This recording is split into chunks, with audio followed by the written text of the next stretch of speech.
मानवेंद्र कुमार जी हाँ दोस्तों, हम आपको बता दें कि काफी हलचल है उत्तर प्रदेश की राजनीति में, क्योंकि कुछ नए चेहरे नहीं बल्कि पुराने चेहरे ही लेकिन नए तरीके से आ रहे हैं। जी हमारे साथ वरिष्ठ पत्रकार रितेश जी हैं। रितेश जी, आपका बहुत बहुत स्वागत है। नमस्कार मानवेंद्र जी, और सबको लोहड़ी की सबसे पहले शुभकामनाएं और आने वाले समय में मकर संक्रांति की अग्रिम शुभकामनाएं। जी बिल्कुल। और काफी भोज यहाँ चल रहा है दिल्ली में, खासतौर से कई हेडक्वार्टर्स में। ऐसी बात है कि सबसे पहले जो है ये इसकी शुरुआत जो है वो भाजपा हेडक्वार्टर में हो रही है, प्रदेश कार्यालय कर रही है, लेकिन वहाँ जो मतलब संपूर्ण जो होने वाले हैं राष्ट्रीय अध्यक्ष नितिन नवीन, वो जो है वहाँ पर जो है मुख्य अतिथि के तौर पे शामिल होंगे, और रेखा गुप्ता जो है जो दिल्ली की मुख्यमंत्री है वो भी जो है इसके साथ ही बिहार भवन, इसके अलावा बिहार भवन में भी जो है जो बिहार सरकार हमेशा से ये आयोजन करती आई है, तो वो भी एक कार्यक्रम होगा। लेकिन इन सबों के बीच हम बात कर रहे हैं जहां कांग्रेस की प्रियंका गांधी उत्तर प्रदेश में काफी सक्रिय हो रही हैं। चाहे जो प्रशांत किशोर जब से मिले हैं तब से लग रहा है कि कुछ विशेष होने वाला है। एक तो ये बात है कि प्रियंका गांधी जो है वो केरल से सांसद है, वायनाड से, और अब फिलहाल कुछ दिनों में जो है पिछले कुछ महीनों में जो है वो उत्तर प्रदेश का दौरा उनका बहुत ज्यादा जो है वो तेज हो गया, सघन हो गया है।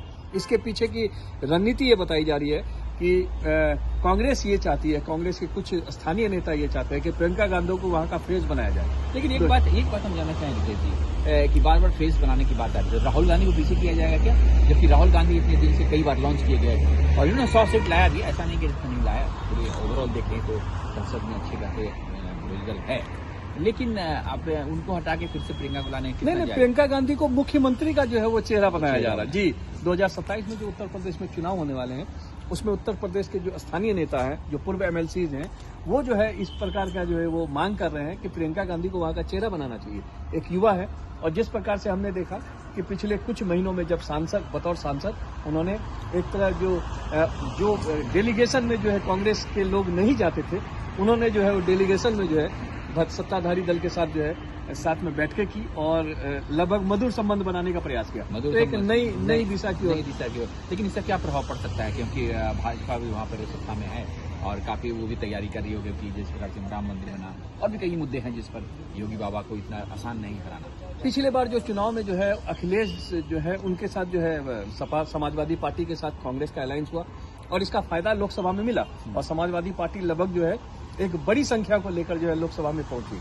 तो निश्चित तौर पे ये कांग्रेस चाहती है कि क्योंकि बिहार चुनाव के बाद अब अखिलेश यादव जो है उनको भी एक डर सताने लगा है कि कहीं MY समीकरण, जिस पर जो है उनके पिताजी की राजनीति से लेकर अभी तक की राजनीति चलती आई है, समाजवादी पार्टी और राजद की मैं बात कर रहा हूँ, तो कहीं वो बिखर न जाए और वो कांग्रेस की तरफ अलग समीकरण है, MY नहीं दूसरा है। लेकिन कहने का मतलब है कि यादव जो है वो कंसोलिडेट, मुस्लिम, एम से मुस्लिम का अर्थ है, मुस्लिम एक बड़ी संख्या में जो है वो अभी भी समाजवादी पार्टी के साथ है।